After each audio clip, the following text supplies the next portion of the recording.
iya buriya tutitaye ku murongo wa telefone wari ukoresha yaba ari Airtel yaba ari MTN yaba ari wari wose urusha no gukura amayinite kuri MTN ugurira Airtel cyangwa Airtel ugurira MTN burukuguze cyangwa se ukanaguruka gabanyirizwa uko wari usanzwe ugura ariko ugakanda iki gukanda buretse utega amatwi neza wumve urebe ukuntu ugiye kujya ugabanirizwa ufate phone zanyu mbere gukuntu tuzajya tugura amayinite tukagabanirizwa ibagirwa ibindi byo gukanda guhera none fata telefoni yawe ukande akanyenyeri 662 akanyenyeri 1 urwego ubone ibitangaza aho ushobora kugura umuriro amayinite ifata buguzi rya Star Times ukagabanyirizwa burukuguze kanda akanyenyeri 662 akanyenyeri 1 urwego uranshimira nyuma ifashe easy and affordable for you kadashya aya basi tureba episode ya 3 yarakunzwe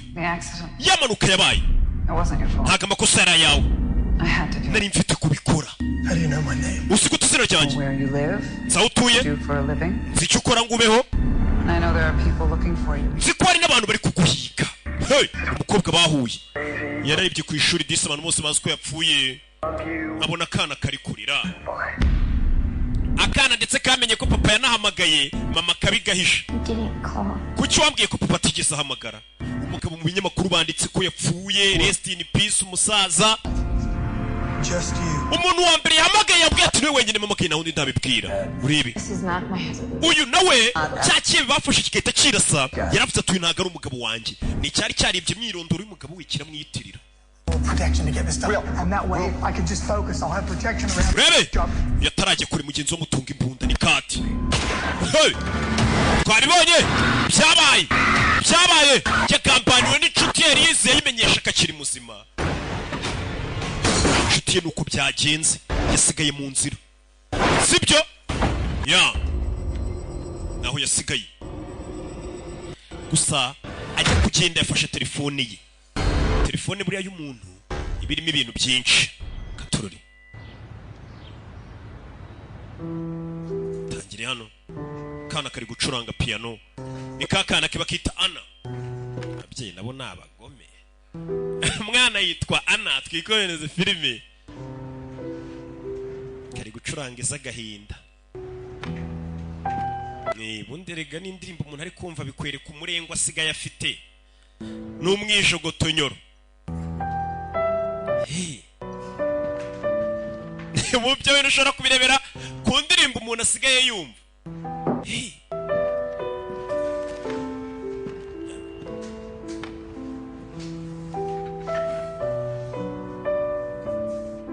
Jano kana karakarima amashaho basi wagerageje gucuranga ibindi bintu mwana wanjye basi mu rugo tube dufite ibintu byiza mwana ari gucuranga indirimbo z'agahinda kirano rwakumanze mukecuru cyo kureba rebe uyu ni madamu wa Will Scott nabafasha Scott, we're with the bureau. Madame Scott duturutse muri FBI umugabo afite tatuwaje Will Scott is your husband? harya Will Scott si umugabo wawe My ex-husband. yahoze ari umugabo wanjye bari baratandukanye Attempted to make contact with you recently. mu minsi ishize yaberigeza guhamagarara kwiki Dead. yarapfuye ariko He passed away a few days ago. hashize iminsi mike apfuye mwakabaye mubizi ibaze n'abakorera FBI I haven't noticed anything. ese nta kintu kidasanzwe waba umaze iminsi ubona ugakeka ushaka kuvuga iki You don't know, tried to get in touch with you. ese umugabo we ntabwo yigeze agerageza kukuvugisha cyangwa undi muntu wakuvugisha nyuma y'uko umugabo wapfuye Why? kubera iki ariko It happened? hari icyabaye There's nothing for you to worry about, ma'am. nta cyatuma uhangayika I do want to stress, however, that this matter is very important. ntabwo twashaka gutera stress ariko ikibazo cyari kibiteye ni ingenzi Information regarding your husband's nugira amakuru nayekeranye n'umugabo wawe people that he was spending aho yaba ari days leading up cyangwa abantu yabanaga nabo bya hafi watumenyesha Will and I divorced 4 months ago. maze amezi ane ntandukanye n'umugabo wanjye We've had since was during custody exchange of our daughter. duhamagarana iyo agiye kuma umukobwa wanjye cyangwa nkamuha ngo babirirwane Think of anything suspicious, please let us know. we nugira icyo ubona ukeka uzatumenyeshe How will I get a hold of you? none se nzabahamagara kuki ko mutansikiye nimero zanyu twe dufite izawe humura nyagasani abagabo bacishene yarumirwa gusa kana kumvirizaga kana gacaho kaza kwicara hano mama arumiwe abantu baje kumubaza ngo bakorera FBI kandi bamubaza ko umugabo yapfuye ngo ntago muherukana iki niki kandi nta muntu utabizi ko umugabo yapfuye nuko dutangiye episode ya 3 mwibutsa izi filmu zisanga ku gasobanurifilms.com yeah bimeze bite rebe umugabo aracyazerera umugina n'uyu munsi nta muntu umwe afite wo kwizera gusa aho twasigiye mwahabonye ndetse izi filmu ukeneye kuzamamazaho uhamagara ku cyiciro gikuru cy'agasobanuro bakita Rock Entertainment 0785688331 sibyo cyangwa mukatwandikira ku mbuga nkoranyambaga zacu ababishinzwe bwombi iki niki baragusubiza katururi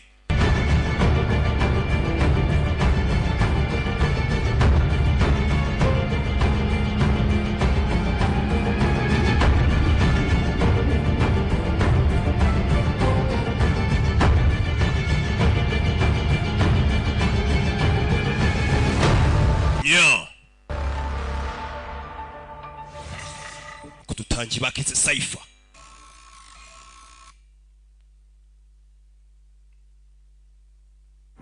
mugabo ari hano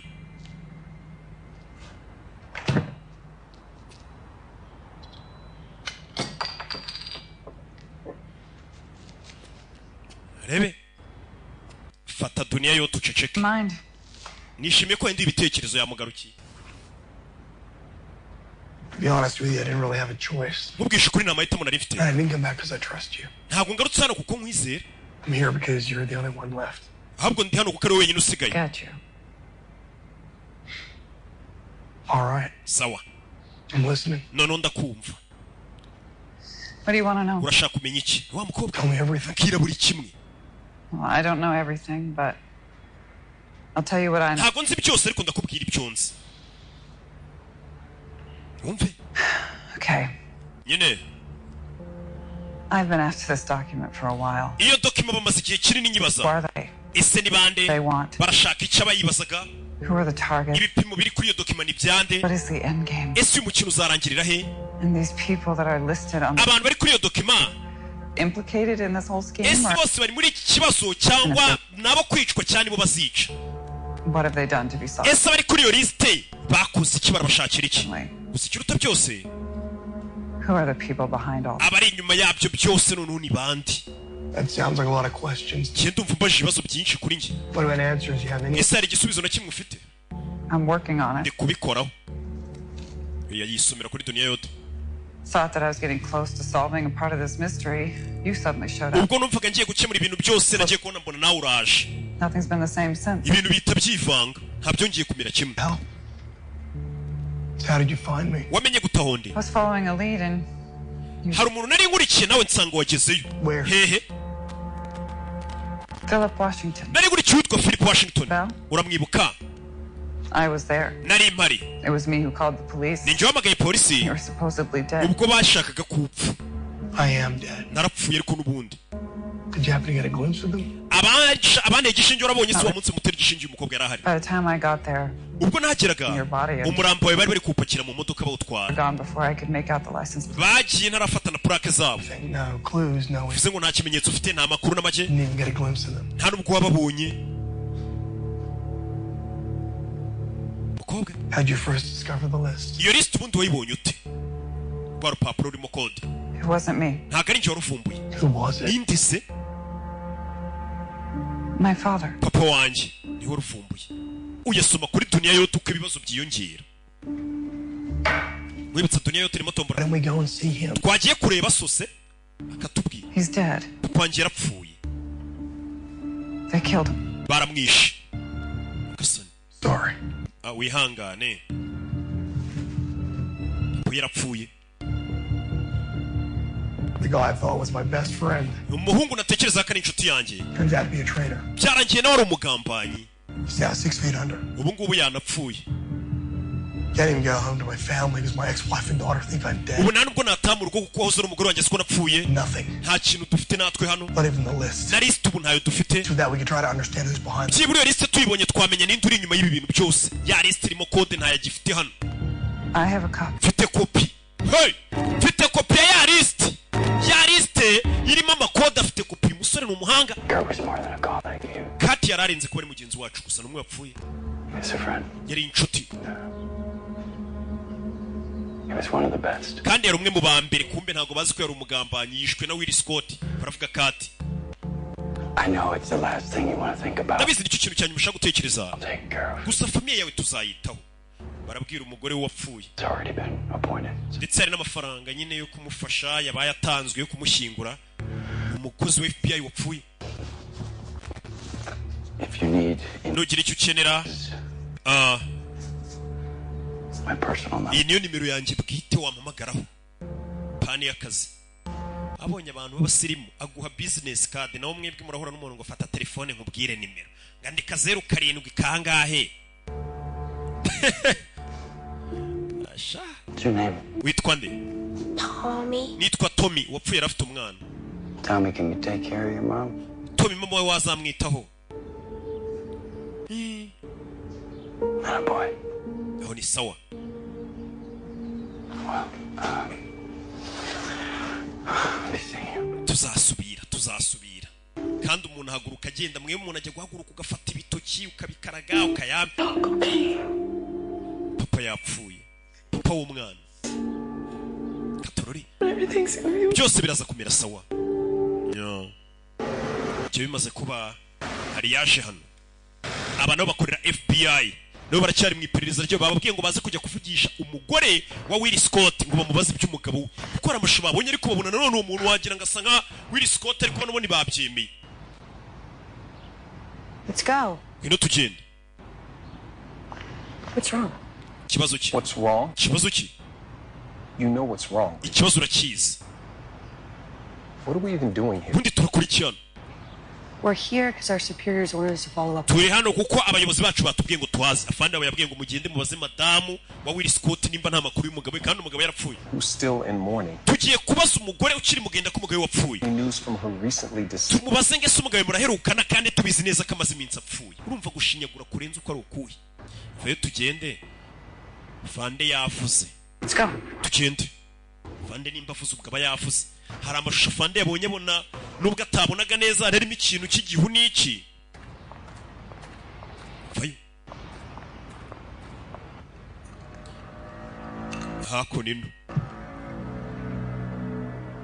Uyu nawe afitanye ikibazo n'umwana, bafitanye beef. Kana karakariye mama. Nibiri cyubyiri. Kana papa wakamaze iminsi apfuye. Yo. Umugore afite umunzani mu nzu yewe muri kubona inyuma we. Cyewe. Vayo. Miss Scott. Madam Scott. Soda, this is my partner, Agent Green. Uyu ni Agent Green, turakorana. You a few questions. Ufite ibibazo biki? What is this? Hasibi ni biki? My house, the official FBI Inzu headquarters. yanjye yabaye dikota FBI. Kuki? I just spoke with 2 of your agents. Simaze kuvugana n'abandi baturutse kuri FBI mu kanya se. Aba agent? Yes. Yego. 2 agents just Tuvuganye n'aba agent babiri bameze nk'abo. might ask me if you. Baje bambaza ibibazo nk'ibyo muje kumbaza. You're here. Ariko ubwo muri hano namwe reka mbabwire.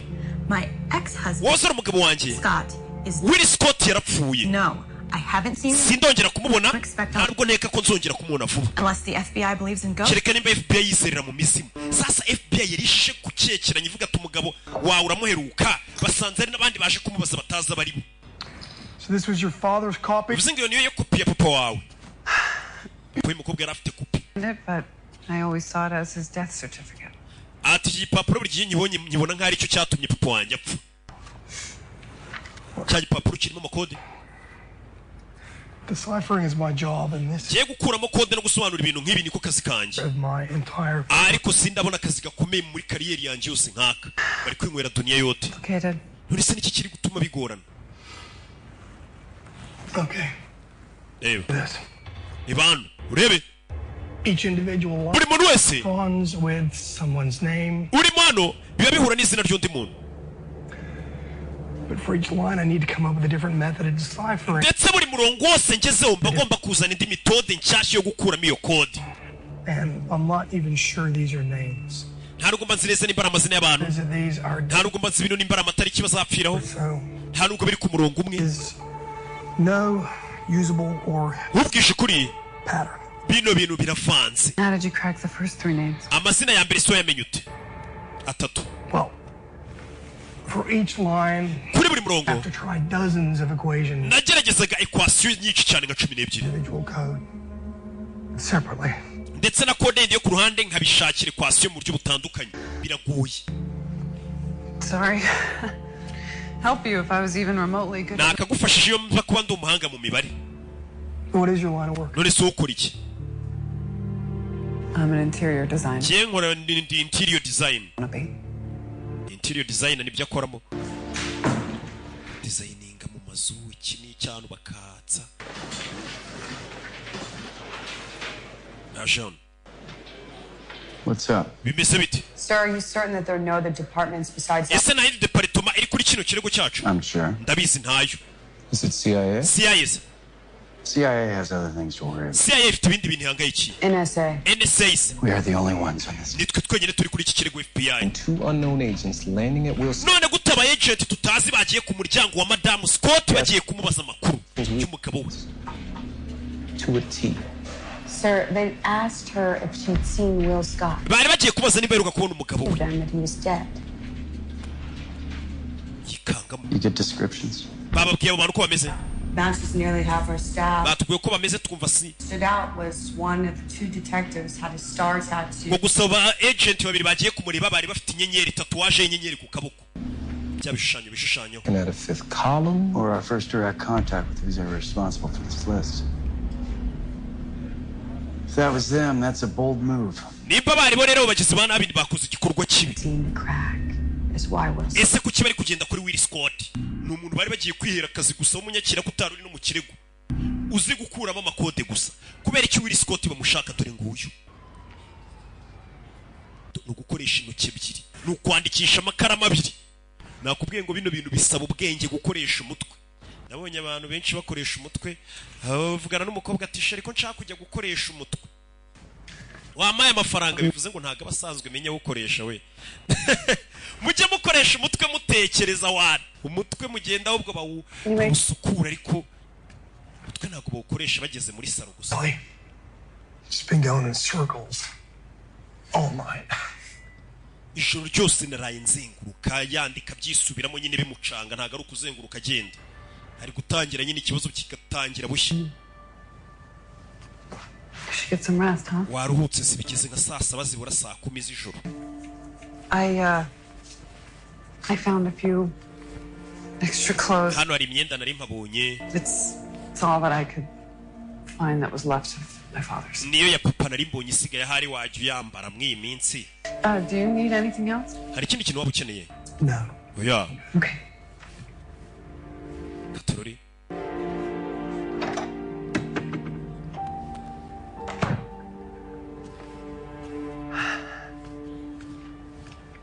Yeah. Good night. Ramuke. Good night. Ramuke. Ni umukobwa bari kubana mwi minsi.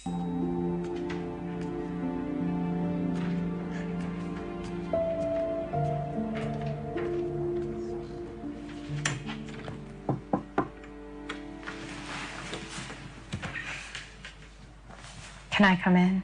Ninjire kana karakariye mama. Is everything all right? Bise neza mwana wanje. Nabaza kana karababaye. Baby. Leave me alone. Wanitse njyenyine. You can't stay mad at me forever, you know.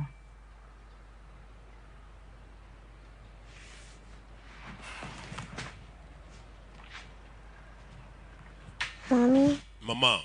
Yeah, baby? Can you lie next to me? Just for tonight? Mama iri joro wanjyama iruhande basi. Kana DC. Byagacanze. Kasabye mama kukaraza.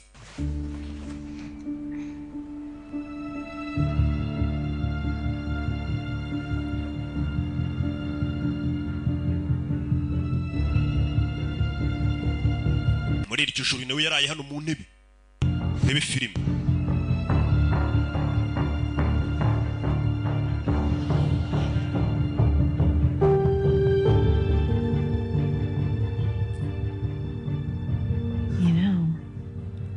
urabizi You're not the only one who's been having a hard time falling asleep. umwana wanjye ntabwo ari wenyine ufite ibibazo byo gusinzira muri kano kanya nanjye birangoye.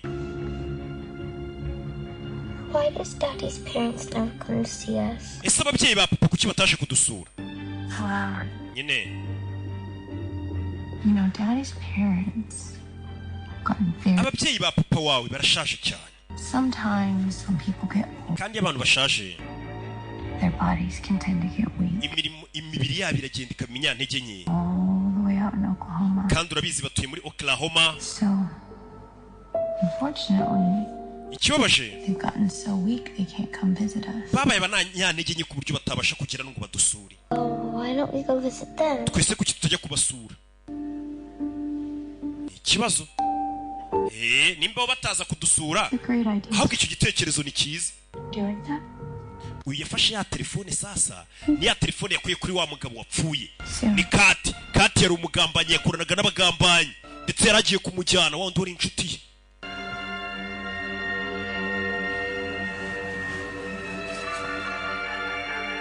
yariba muri telefone uyu nawe ari hano n'umwana uyu yarabyuka muri iryo joro.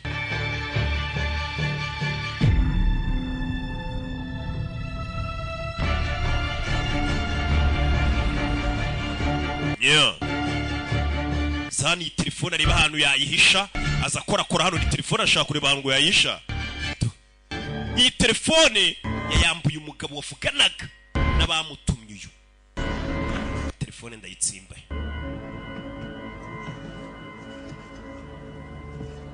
tsimbamo telefone hano munsi y'intebe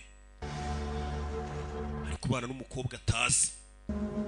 I know, I'm sorry to bother you so late. Mbere kukubangamira bwije na fande wa FBI.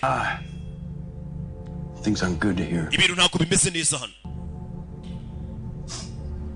No, I'm not putting the full blame on you. ntabwo nshaka kubigushyiraho byose ngo mbikurenganyirize. But that was your tip that led us there, and God knows if I didn't listen to you, my agents would still be alive. ati buri cyuma aya makuru habereka amaraso iyo nabikora ngo nkumvire abayagenti banjye bari kubakira bazima.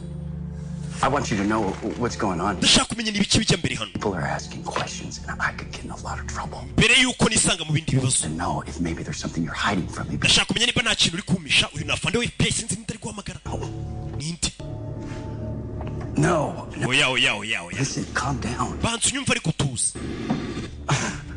You've been very hard to get a hold of ever since the kuva ryaturika ryaba biragoye ku muntu yaguhamagara ngakuboneye. I mean, very none ubwo ngo uhamagaye bigacamo ni sawa hano hari undi uri gukuramo kodi. uyu muyobozi wa FBI. Okay.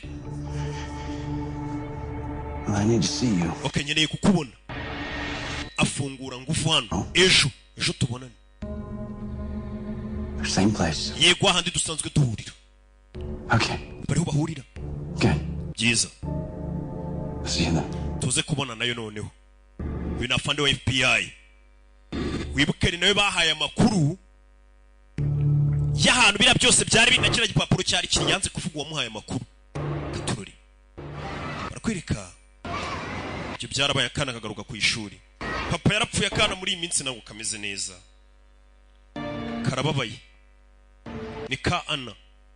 gusa papa agira gutya buri kabonye akanya basa kibeta buriya papa kaza ku ishuri kurunguruka areba akana uko kameze. uzareba akana kameze gute? akana karababaye nakabayaga nya.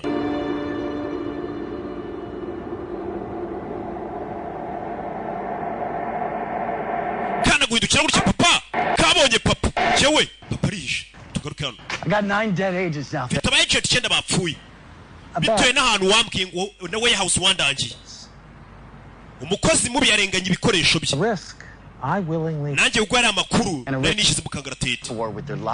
ariko abishyuye ubuzima bwabo ni abayagenti banje niwo muhaye amakuru y'umusaza. I can't seem to shake this feeling of regret. Like ni gute numva buri munota ndi kwicuza. I did something bad. Like somehow this. nta hari ngiye wakoze ikintu kiba amakosa ara yanjye. Robert. We don't always regret the bad things we do. ntabwo iteka twicuza ibintu bibi dukora. But sometimes we regret rimwe na rimwe things we do. twicuza ibintu byiza dukorera abantu babi. ibaza ariko hari igihe ngo twicuza ibintu byiza dukorera abantu babi aho kwicuza ibintu bibi twakoze nabyo birashoboka ntabwo buri gihe wahora wicuza ibintu bibi wakoze n'igihe wicuza ibintu byiza wakoreye abantu babi ese hari ikintu utari kumbwira That's insulting. mbese muri kunuka I need to know. nkeneye kumenya You're behaving as if we have no history. uri kwitwara nkaho nta mateka dufitanye mwana I'm trying to solve a case. ndi kugerageza gukemura ikirego kiri hano uyu wa FBI niwe aya makuru y'ahantu hari rwa rwandiko hari n'ikihebe barahageze barahaturikira That it was important. Yeah, but did you know? Robert, I want answers as much as you do. cye ntabwo nari mfite ibisubizo nk'ibyo ushaka Can you help me solve this or not? fasha rero kino kibazo tugikemure cyangwa umbwire niba bidashoboka Desperation is... guta umutwe ntabwo bikubereye Clay, just answer my Listen question. to me. nyumva ariko nyumva You have brought nothing to the table. ubundi we nta n'ikintu wanzaniye Favors. usibye kuba waraje kunsaba faveri I give you a tip. It's naguhaye amakuru want answers. kubera aribyo bisubizo nari mfite nanjye nashakaga ibisubizo yamuhaye amakuru ahantu kiriya gihebe cyari kiri n'ariya amadokima Just do your job. rero ikintu dukora akazi kawe If you do it right, we'll both get akazi nugakora neza twese turabona icyo dushaka Which is? peace of mind. icyo dushaka kandi ni amahoro yo mu mutwe nta kirenzeho uyu niwe murangiye ati kibe kiri hano agiye yohereza aba agent we dutangira filime Will Scott. ese umugabo bita Will Scott waba umuzi Will Scott uramuzi niyo magambo yamubajije uriya mugabo bari bagiye guha akazi ko gukuramo kode Match. The marking on the victim's prosthesis corresponds with your hospital. Your sasa cya kibe bakibonyemo ko cyari gifite insimburangingo bagicometsemo ati twasanze uwo mugabo ari hano yafuriwe mwatwereka amadosiye ye bakamenya imyirondoro y'icyo kihebe kuko imyirondoro cyagenderago n'indi muntu cyari cyaribye ariko siriyo namba bagisanzemo yari iri kuri ya nsimburangingo mu mubiri igaragaza ko cyavaga muri ibitaro But that's not the issue. ikibazo rero ntabwo ari icyo Somehow we lost the file and I have no amadosiye y'uwo murwayi twarayabuze ntituzi aho yagiye over the place. ariho imyirondoro y'icyo kigabo How is that possible? bishoboka bite I don't have the answer to that. nta gisubizo mfite cy'icyo kibazo madamu I'm a surgeon, genda umubaze not a records keeper. ntabwo ndubika amadosiye ntabwo ari records keeper Failure to we ni surgeon none se uyu muntu uramwibuka mwerekana icya kigabo sasu mu bitaro hey jya hasi bitaro yaje kubazamo amakuru n'amadosiye ya cya kihebe kivurijemo bamenye amazina yacu kimwe twatangiye kirasa mujye hasi none baramenya imyirondoro yacu akiri mu bitaro yumvishe amasasu ibitaro hamagara 911 yuri nimero ya polisi reka turori bebe hey uyu ni Riz Kasani uraza kumera sawa uyu murasiye kwa muganga komeza imbere numva uri dore urashe uyarakurikira urashe mu bitaro acaho hey bisa nkaho bano bantu babakurikirana wari ugiye kubaza amakuru y'ikihebe ibibaye ku bitaro murabibonye naho habaye kurasana ari amadosiye cyangwa se kiriya gipapuro twabonye cyanditse mu makode menya ibiri hatari byiza na gato katururi Where's the doctor? muganga ari hehe Where's Dr. Cody? muganga Koti ari hehe wa muganga yari ari kuvugisha umwirabura umwe ufite amakuru avuga gato umuntu muganga uramubonyera Nyagasani muganga yisaburirwa irengero nawe bisa nk'aho bano bagizi ba nabi cyasaba biri inyuma kubamenya kizira katururi hey akonini You're back. uragarutse I see you wearing your new clothes. ndabona wambaye imyenda mishyashya Suits you. irakubereye Thank you. urakoze I was worried. nari mpangayitse I really don't think you should be roaming around. ntabwo nkeka ko ukwiye gukomeza uzenguruka hirya no hino muri karitsiye Where were you? wari uri hehe Just had to get out, get some air. nari ngiye gufata akayaga Dropped in on my daughter's school. nca no ku ishuri ry'umukobwa wanjye You have a daughter? ufite umukobwa Just had to check on her, make sure she was okay. nari ngiye kureba ko umukobwa wanjye ameze neza You know, you could have put her life in danger. ubuzima bw'umukobwa wawe nabwo ushobora kubushyira mu kangaratete Could have seen you. hagize umuntu ukubona I miss her. nari mukumbuye And she's everything. kandi umukobwa wanjye ni buri kimwe Without her, this I mean, the whole world means nothing. umukobwa wanjye adahari ibi byose bisobanuye ubusa. Just my little angel. Ni marayika wanjye muto. I mean, she's tough, but she has a heart of gold, Mwana wanjye arakomeye afite umutima wa zahabu. like I've never seen in another person before. Nigeze mbona n'undi muntu uwo ari we wese. She's the only thing keeping me going. Ndetse umwana wanjye niwe ukomeje kumbeshaho. Aravuga umukobwa we. Nyaw. Yakuza abamani. Hako nino. Yaje hano. The prosthesis we found in Alex Mays' upper right shoulder turns out to be a dead end. Yansimbura ngingo twasanze muri ramugabo. Byabaye nk'ari ryo herezo minya nta yandi makuru tuzongera kubona. We provided them. Sounds like someone made sure the records of Alex Major's surgery were erased before we could track him. Bisa nkaho uriya mugizi wa nabi yabanje gusibanganya ibimenyetso by'uwo mugabo Alex Mays mbere yuko tuhagera. Alex Mays yimyiri ku kirakeye bakitaga ariko nayo ni imyirondoro cyari cyaribye. He's a good man. Kati wapfuye ari umuntu mwiza. Seemed like he was acting a little strange before his accident. Ariko mbere yuko iriya manuka iba yapfiremo Kati yari ari kwitwara mu buryo budasanzwe. Started keeping to himself. Bisa nkaho ari ikintu cyari kiri kumurangaza cyangwa kumubangamira akabyihererana. That was bullshit. I guess. Kurt was never an introvert. Kati ntabwo yajyaga yihererana amakuru. Somebody scared him. Bisa nkaho ari umuntu wamuteye ubwoba. We verified the identity. Ubundi tubanze tumenye Kati ajya gupfa yarakurikiye Will Scott yanamugambani. Just be done with this shit. Be done with it? Are you listening to yourself? Bino tube tubyihuri uri kwiyumva ariko ngo tube tubyihuri. 9 agents have died. What? Aba agent icyenda bapfiriye kuri iki kirego gusa. That has to be an all-time low for the bureau. Ndetse bizahoraho igihe cyose icyo gihombo tugize muri iyi biro yacu. We've barely made any progress. None nta hantu turi kujya mbega ntaho bari kuva naho bari kujya kuri iki kirego ngo bavuge ngo wenda bari gusatira.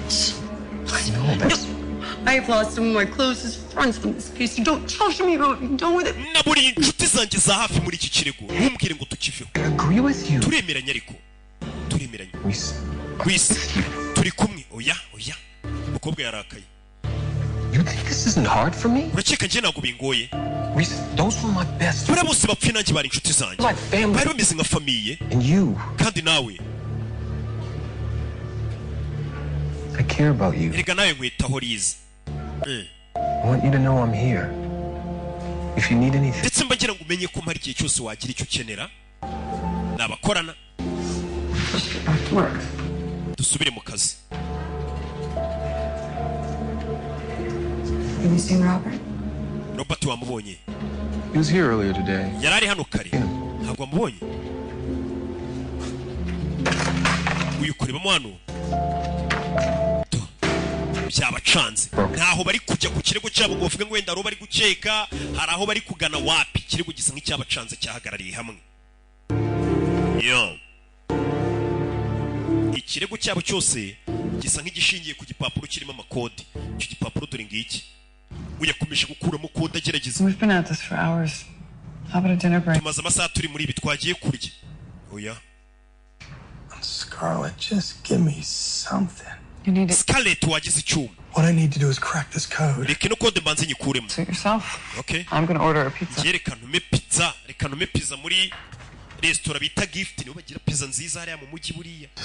Breakfast icyo kurya cya saa sita ibintu byose ubundi ni muri Gift. Million Scarletts in the United States. That Baje kubona izina ryitwa Scarlett kandi ba Scarlett ni nka miliyoni nyinshi cyane bitwa gutyo muri Amerika. Baje kubona izina rimwe ryitwa Scarlett. Why don't you move on to the next one and jump around? Uwo ngo tumusimbuke rero. Because it's a person, Claire. Uyu ni umuntu. Just jump around this. Umuntu ntabwo bamusimbuka.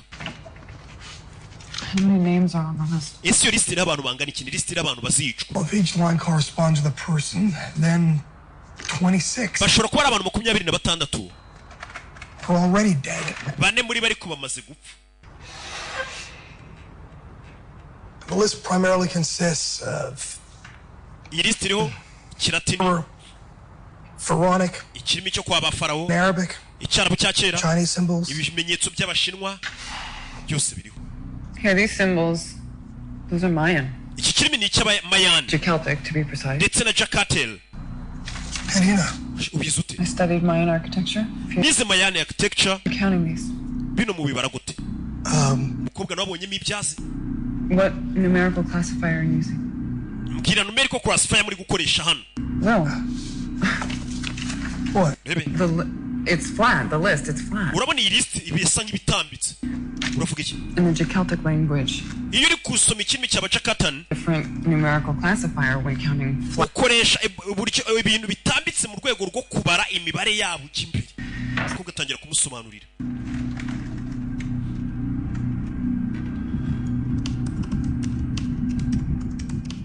ashyiramo hano barebe buryo cy'ibintu byabari ababibaramo.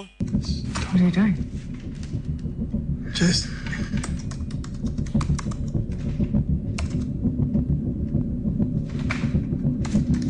Okay. yandika hano W komeza kureba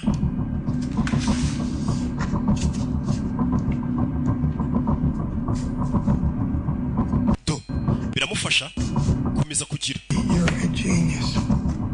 wa mukobwa ufite ubwenge we biri gukora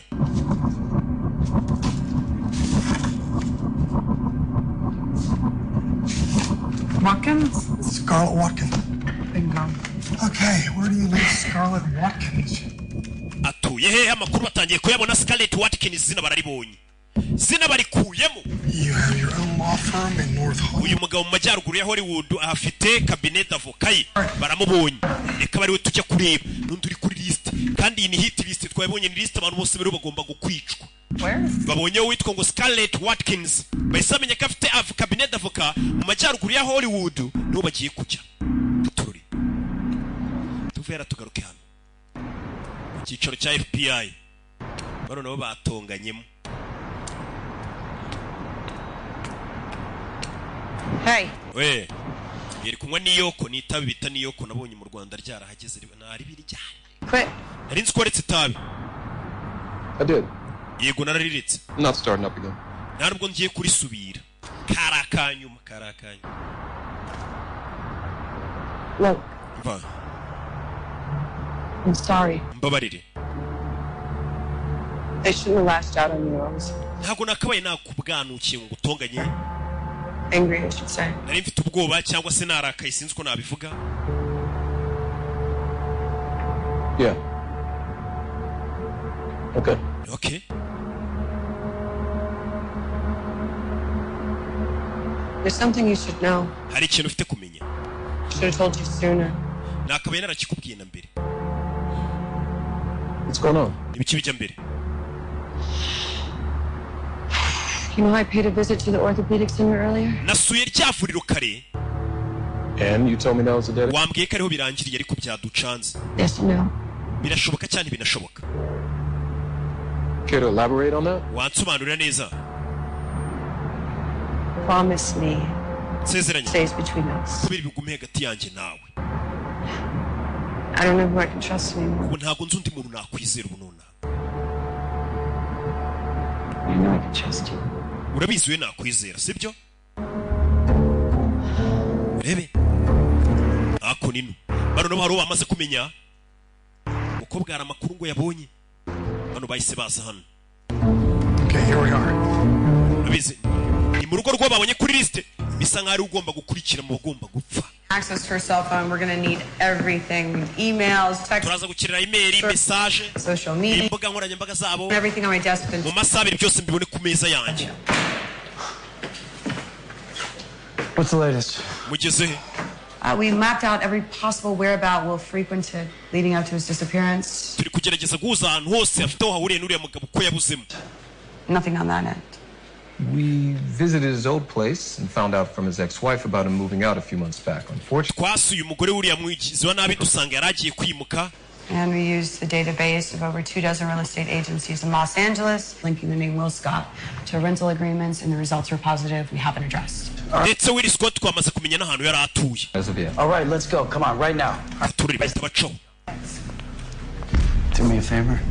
Turn this place upside. Umva uro hantu nimuhagera urugo rwose mu rushyire hasi mbega mu rusake buri nguni yose. There, I saw him. Genda rahira nabonye papa. Listen. Ana. I know this has been Wa mwana ndabizi bino bintu birakugoye. difficult for me to Ariko nanjye birangoye kana kari kubwira mama ngo nabonye papa uyu munsi. accept the truth about your father. The sooner you can start healing. Nuko utarakira neza ngo utangiye kwakira ko papa yapfuye ariko nayo wabonye. Sometimes can play tricks on us. ubwonko nabwo bujya butushuka In times of sadness. cyane cyane mu gihe cy'akababaro hari igihe ubona umuntu we wapfuye ukongera ukamubona Because one day we'll be able to smile and be happy again when we think of usihangana umunsi umwe tuzongera tubashe guseka It's just gonna take some time, baby. gusa bizatwara igihe baby How much time? igihe kingana iki se Well, that depends. bizaterwa But I know talking about it definitely helps. I just don't want to talk about the sad things. Okay. We can talk about the good things. Yesu nshaka tuganira ibintu bibabaje okay tuganira ibintu byiza Let's tell each other what we miss most about your reka no twese tuganire tubwirane icyo buri umwe akumbuye kuri papa things. ariko ibintu byiza gusa sibyo ngo nibyo bagiye kuganira umbwire ibintu byiza ukumbuye kuri papa wawe wapfuye nanjye ngubwire mama n'umwana I'll go first. reka mbanze kugerageza kwikura mu gahinda I miss his laugh. nkumbuye ukuntu papa wawe yasekaga Your turn. nawe mbwira icyo ukumbuye kuri so I miss the goofy eyes he would make at me sometimes. njye nkumbuye ukuntu yajyaga akaraga amaso ye rimwe na rimwe akigira gutya turi gutera story Really good at this. yari abishoboye Pancakes. ndetse na pancake yatekaga mama yarakurushaga kuziteka wakagoryiwe baraganira Does this help? biri kugufasha Yeah. yego narumiwe uburere ukuntu butangwa hano hanze Anything. Even if it sounds crazy. ibintu byose tubiganira byaba ari ubusazi Sounds crazy. umugore yitwa Leya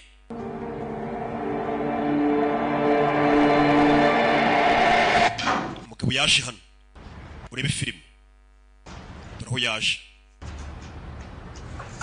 mbere na mbere yaje mu rugo rwe Your daughter, she's cute. umukobwa we ni mwiza yabanje kuza mu rugo rwe kandi FBI yamaze kumenya urugo uyu mugabo yabagamo mbere Just in case. amaze gutandukana n'umugore we ngo urugo yagiye kubamo nirwo yabanje gucamo abanza apakira ibyo apakira ubundi ajye kureba uwo mugabo babonye ugiye gukurikira mu bicwa bajye kumureba nyuma Who's that? uwo ninde urubumvishe hey.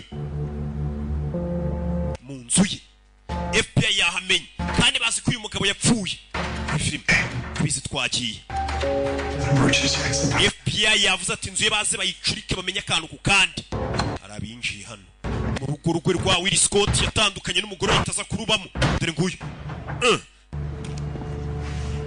That door's supposed to be locked. uyu muryango wakagombye kuba ari ufunze Something's up. harimo ikibazo hano hantu harimo ikibazo dore umugabo ari gucika hey! nta muntu umwe wo kwizera uwo yagerageje guhamagara muri FBI w'inshuti ye yashatse kumwiyicira ntanswe bano none hatanazi batari inshuti ze bo muri FBI umugabo ari kubakwipa nta muntu umwe ashaka amenya ko akiri muzima ataramenya ibyiriya lisite bimeze bite abantu bazi ko yapfuye inzu ye bayigezemo ari kumanuka na wa mukobwa gatururi ya umugabo shisheni Clear? meze sawa I'm good. njye meze sawa ndumva nta muntu urimo hano gatururi sasa urebye hano wibuka uriya mugabo bajya kumufata FBI nta ya lisite irimo kode bari bagifite umugabo yari yarayigiye arayifotora yose amakode abimanika ku gikuta cye dore ngo barabigwaho It's up on the fridge. iyi foto yari imanitse kuri firigo torerwa ya kode ngo barongere bakayibona ya makode Check this out. reba hakuno ino Look at this. reba hano reba hano barabibonye FBI yari yabuze kode ngo imenye n'aho ihera ikurikirana ikirego barasibonye kode rwa rupapuro bongeye kurubona hey I think we're back in business. ndakeka tugarutse muri bizinesi byibura ubu ngubu babona aho bahera bagakurikirana ikirego ubwo babonye ya dokima iyi ni lisite iriho abantu bose bagomba gupfa n'amatariki bazapfira hey! bimeze bite abantu bahise bafotora babijyane kuri FBI barebe ko babikemura ndaje mu kanya ubu aho wagiye ntabwo bisanzwe mu mujyi wa Kigali kuko kuri ubu aho wakirira inshuti mugasangira mwisanzuye hafunguye imiryango, ariko kandi ni ngombwa ngo nawe ubwawe wifate neza usohokera ahantu hagezweho muri Kigali habereye ijisho, aho witegeye ibikorerwa mu murwa mukuru w'u Rwanda. Mwabamenye nka Gift Supermarket kwa Rubangura, ubu noneho hagezweho Gift Restaurant, aho serivisi ubaziho kuvira izina warimenya zigenda zihinduka zaguka kandi zinarushaho kunogera abahagana, yaba ari breakfast, lunch, pizza, coffee, juice cocktails ndetse n'agasembuye byose ni standard. Dusange mu mujyi rwagati mu nyubako ya Kigali City Tower hariranga kuko hari terrace irahirengeye mu mitako ibereye ijisho. Duhamagare kuri 0788336315 tugukorere home delivery cyangwa booking.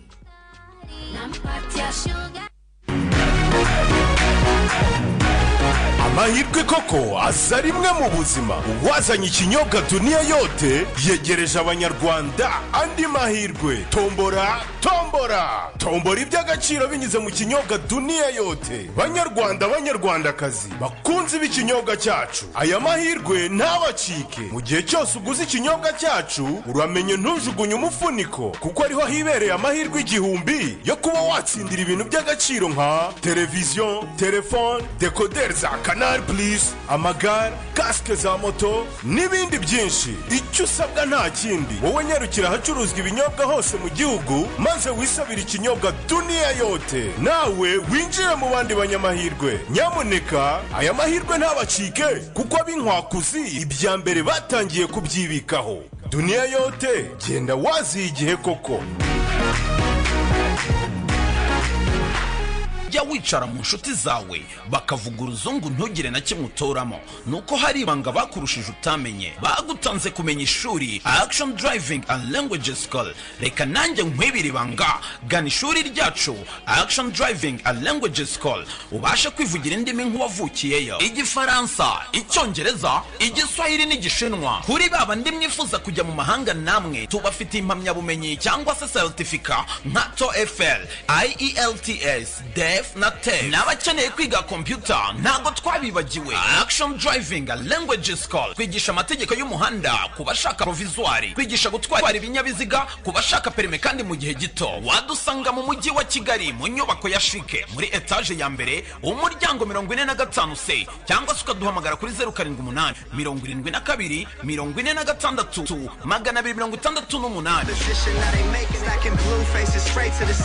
268. Wabujya